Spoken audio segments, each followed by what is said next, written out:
Good evening. Hello. I'm on. How you doing today? Let's get everything adjusted. Let me get adjusted. Hello. Today is November the 21st, 2019. And I want to talk about some issues, a lot of issues that's been on my mind. I just got to get it off my chest. Mainly concerning the black community and the white community and the other community. The first thing I want to touch off on is the kids, the females, the black females, white females, Mexican females. I don't care what race you is. If you're single and you got kids and you on a dating scene, by all means, please check that person out. Please try to find out about much about that person as you can, because number one, you're dealing with kids and you want to bring somebody in your house that you can trust around your kids.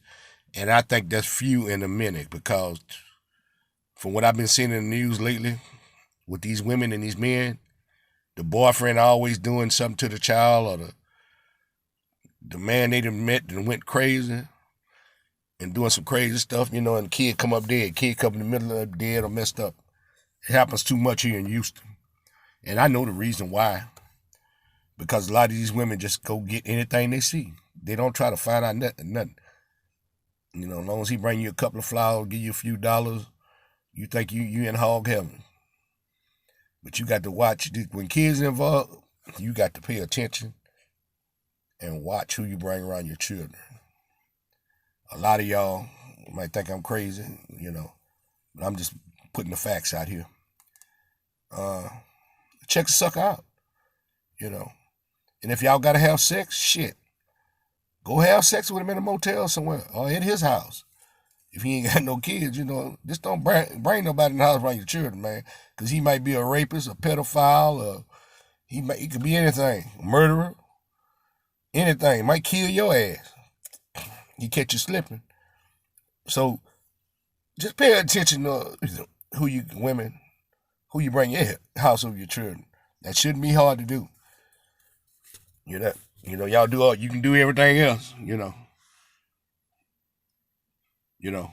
all behind 30 minutes, maybe 45 minutes of pleasure.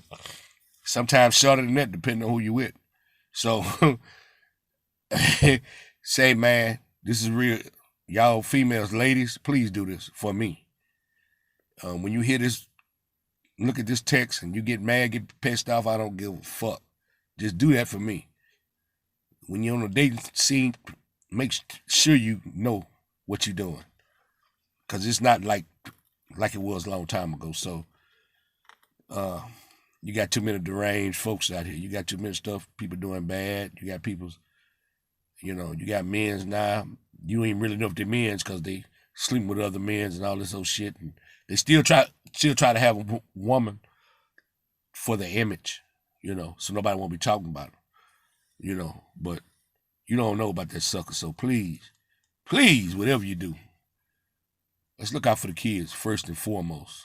I don't give a damn what you do, because that's your private business. But just look out for your kids, for the kids' sake. Watch who you bring around your children. That's all I got to say about that. Now I'm moving on to some detrimental shit that's been plaguing the black community for damn near 500 years. Blacks do not like to see other blacks excel. And it's a goddamn shame. Relative, all of them. If they see you better yourself and you coming into making yourself a prominent person in the community or in the world, they're going to try to stop you, man. Just that simple. Now, if you got a friend, a show enough friend, die-hard friend, that's different. And that's very few and fine these days. And what I mean by die-hard friend, I'm talking about somebody you can call when your car run out of gas and you ain't got no grocery, or you need to go do something, you can't do it, or something going on, detrimental, you can call them and talk to them. That's a friend. I ain't talking about no motherfucker you get some money from, you got to pay it back. That ain't no friend. That's just an acquaintance. You getting money from this motherfucker and you paying it back. That's all that is. So that ain't I don't call that no friend. That's just an acquaintance. You know, y'all got a good understanding of shit, and then when you get his paper, you give it back to him. Even if it's a relative, if you gotta do it, because if I had, if I was prominent enough, and I still don't require it right now, I ain't no rich motherfucker. I don't claim to be. If I give one of my relatives some money, man, I just gave it to you. You know what I'm saying? You pay me back if you want. If you don't, fuck it. Because you don't live in one time. Everybody needs some help sometime. Ain't nobody trying to ride the cost, but when it comes to shit like that, you should be able to depend on your people, your relatives. Sometimes your friends are better to you than your relatives are. So you have to weigh the factor. I'm gonna keep socializing my friend. I'm gonna keep socializing my relatives. A lot of people take that relative shit too far. Just cause you my brother, you my cousin, ain't it? I'm supposed to. I got a little cold. I'm sorry about that. I'm supposed to bow down to you or kiss your ass. No, that ain't how it go. That ain't how it go. You know what I'm saying? A lot of people get it confused. But if you got a good friend that's good to you better than your relatives are, hey. And then you got some relatives might be having a hard time, man. They, people gauge shit on different shit. And I wasn't raised like that, man. The way I was raised, man, I was raised to always help, especially your people, your relatives and stuff. That's how I was raised. I don't know how the rest of you motherfuckers were raised. I had a pretty good childhood. I ain't gonna say I had a bad one. I had a pretty good childhood. My mom, she took care of me. She did what she was supposed to do while she was here. My father, me and him had a real good relationship when he was around, but that's a whole nother different story. But, I honor my mother and my father. I did that. So, and I'm talking about my biological father. I had a stepfather too, and he was okay. Some situations came up where we didn't see eye to eye, but all that shit buried under the bridge now is gone. And all those people are gone. My mama's gone, my father's gone, my stepdad is gone, so it's irrelevant now. Some people ride on shit forever, hold grudges forever. If God can forgive, you should be able to forgive. And that's another thing about the black community, hold grudges. You can go to a family reunion and ain't married myself. Oh, bitch, you fucked my husband back in 1942. Ignorant motherfucker, that was in 1942. You ain't got over that yet? See, that's how motherfuckers is, though.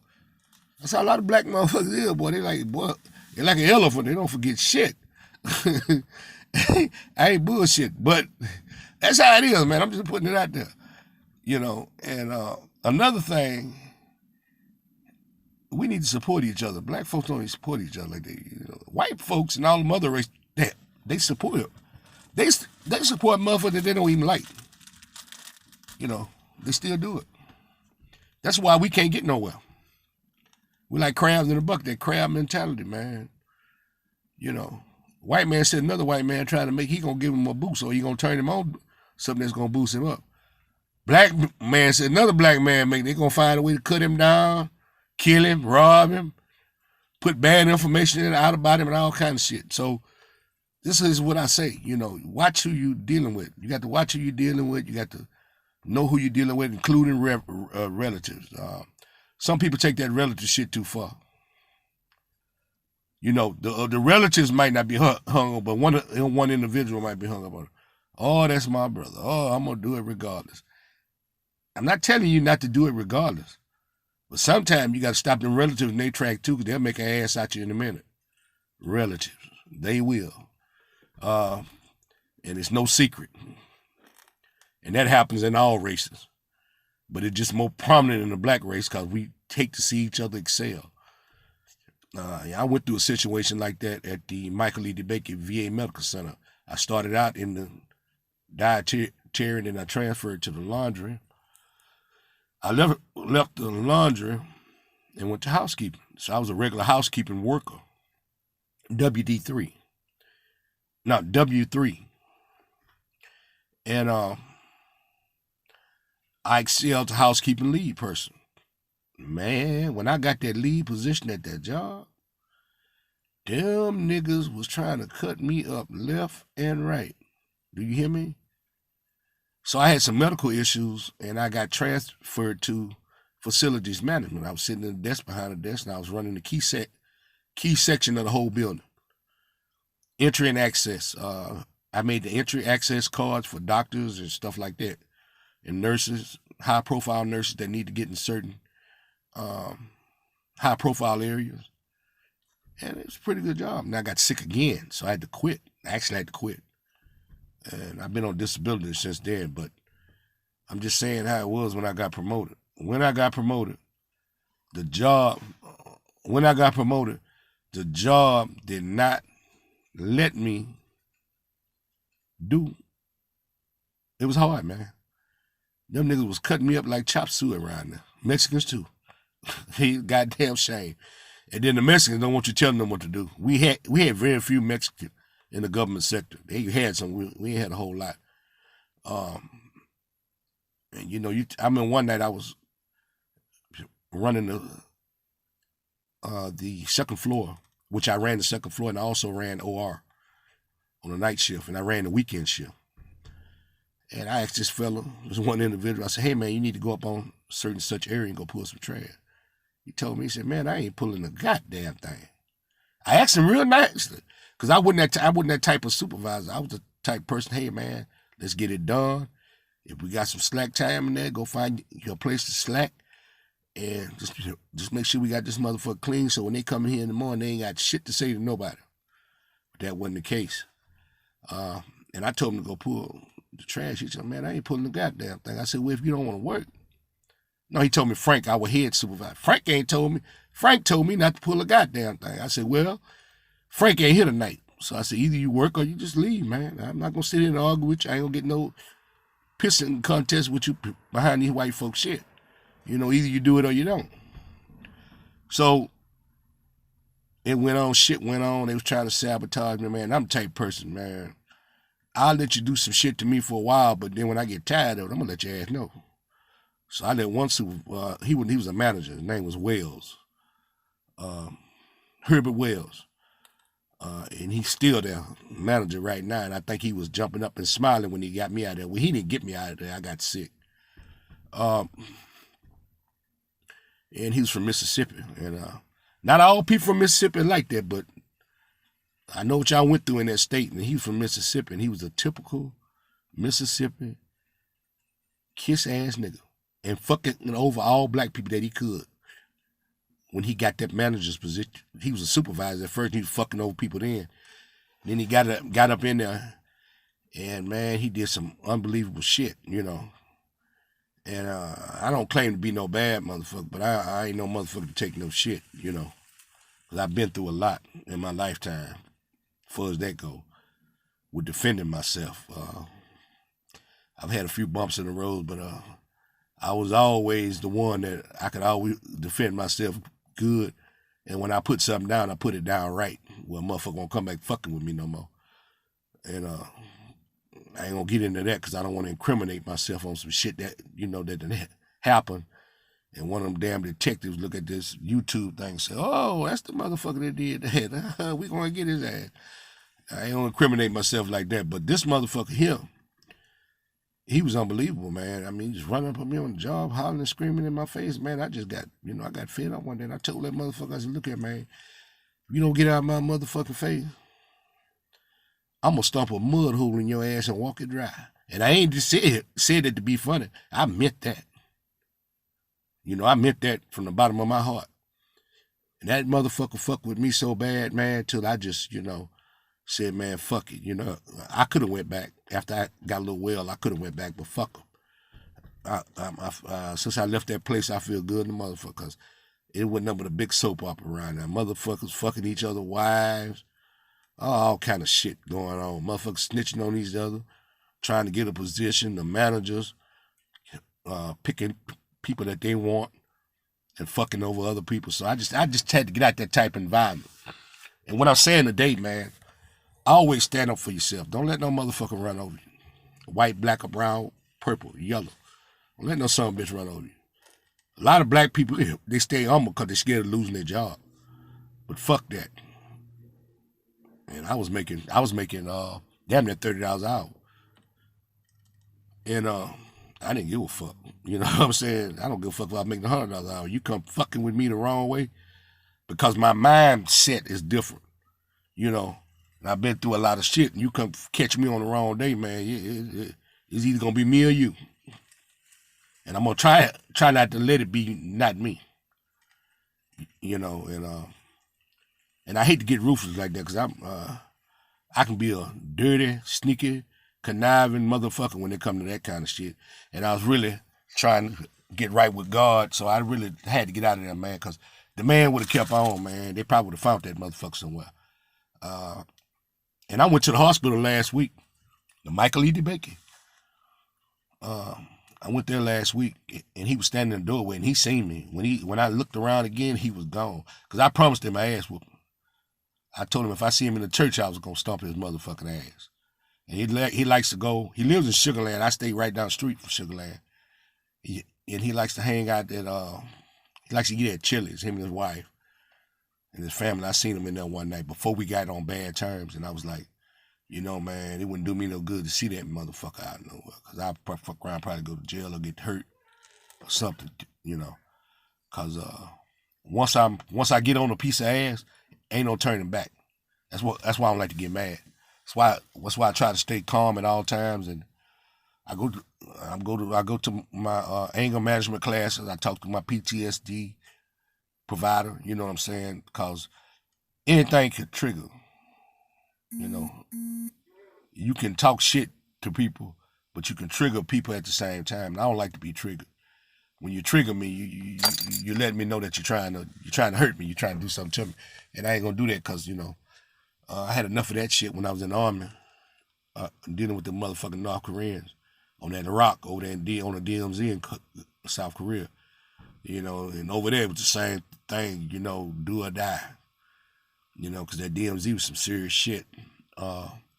With no real all-out conflict, but it's some shit that went down up there, man, that y'all don't know about in the United States. And you have to be ready, you know, for that kind of shit. So I always had that mentality, even before I went in the military, you know, to stay ready. Because I seen so much shit on the streets of Houston when I was growing up as a kid. And when I went to Ryan Junior High and Yates and all that, well, I didn't go there. I got kicked out of Yates. And I had to wind up going to CLC. When I was out there on the streets, man, when I was real young, man, I seen a bunch of shit. And I was involved in a bunch of shit, you know. And I only was keep motherfuckers off my ass because I wasn't no hell of a fighter when I was young, but I got conditioned as I got older. So I was always the type, I'd cut your motherfucking ass up or whatever I need to be done to get my point across. Run over your ass with a car, with anything, you know. Didn't matter to me. If I see a brick on the ground and we squabbling and you getting the best of me, goddamn, you can best believe I won't pick that brick up. Don't try to bust your motherfucking head down to the fat white meat. You know, so. But I don't like to get violent like that because I was violent overseas. I was violent when I was in the military. They taught me how to be real violent than what I was.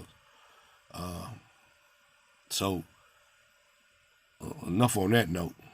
On another note, before I get out of here today, I want to talk about why the other races, man, they help each other out. They do. They really do. And black female and black on black female relationships, a lot of them, man, a woman, they see a lot, so they want a lot. And you can be the woman, man, she down in the trenches with your ass while y'all poor and this and that. But let me tell you something. If that right motherfucker come through there with that right amount of money and he's loose with it, she gone, bro. That's why a lot of y'all get hung up on this pussy thing, man. Can't do that. Then you sure enough be fucked up. Because when she leave, then you going to be running around trying to go find out the dude so you can kill him. Or harassing her. Bro, let me tell you something. They all do the same thing. I done been married and I done lived with a lot of women. And they all do the same thing. Ain't none no better than another. If somebody tell you that they got one that was better than telling the goddamn lie, they just got one that do more than the other one do. She do more shit than the other one do in the bed. That's probably the only difference. You know. And I ain't gonna get to talking about that because I don't want to talk nasty like that on YouTube. But y'all know what I'm talking about. One do more than the other one, so that's what you get hung up on, man. Don't get caught up in that shit. And you women, same thing. Y'all get caught up on that pecker shit, you know. They all do the same thing. The big ones, small ones, the medium ones, the fat ones, the skinny ones, they all do the same thing. At the end of the day, after y'all get through hollering and screaming in the bedroom, making all that motherfucking unnecessary ass noise, when you get up and wash your ass and go on about your way or go on about your day, guess what? Orgasm. Y'all both had an orgasm, and guess what? You're right back where you started from. My grandmother told me something a long time ago. She said, boy, two people trying to fuck themselves to death is crazy motherfucker. It don't take that long. You have to do all that. That's how a lot of motherfuckers get busted. They be getting that old punani, man, and get to hollering and screaming loud. Goddamn, you think somebody killing the motherfucker. You know what I'm saying? And they really ain't that serious. Now, they got some motherfuckers that'll kill a motherfucker. They put it down on them. They shit. They got one of them big old gigantic ones. Yeah, they might make a motherfucker squeal, but goddamn. Some of that shit's uncalled for, though.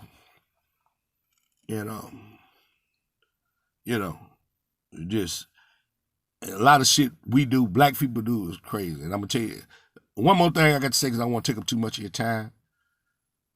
The white man know we coming. That's why he put all these high-priced stuff. Gucci, Versace, Guess, and all that shit. And Neiman Marcus, Saks Fifth Avenue, and all these big high-priced stores. They ready for you because they know you're going to steal to get it. Especially if you're trying to keep up with the Joneses. Cadillac man, Dodge, all of them ready for you now. Even Ford done got ready for you. They done put these goddamn new style Mustangs out here and these Dodge Chargers, and Cadillac been getting niggas for years. Nigga buy a Cadillac back in the 70s, buy a Cadillac, goddamn, you would never get through paying for that motherfucker. Children hungry, house falling down. That's how they do it in Texas. House ragging the motherfucker. Motherfucker got a big old brand new goddamn Cadillac parked in the yard. I couldn't understand that shit back in the day.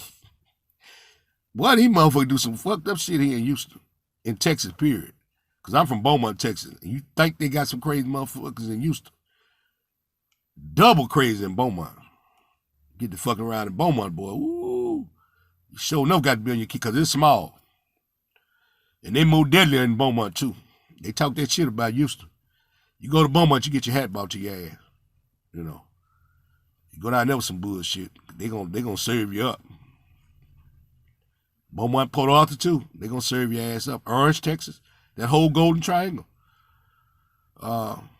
Houston is wild, but them motherfuckers down there, I hate I got this cold. Them motherfuckers down there is unreal, man. They really, really are unreal. Them motherfuckers down there, man, they'll do something to you quick. In my hometown. I ain't bragging about it because it's sad. Them motherfuckers down there, they show enough illiterate and crazy. Ignorant. So, the thing that I'm trying to say this evening is that people need to be mindful of what they do. That's all, man. I'm not trying to talk about nobody, make fun of nobody or nothing. Y'all just need to be more mindful of what y'all doing. Because y'all not mindful of what you're doing and just going everywhere, all over the place with crazy shit, man. Until next time, man, I'm going to post some more stuff here later. So have a nice day. Bye.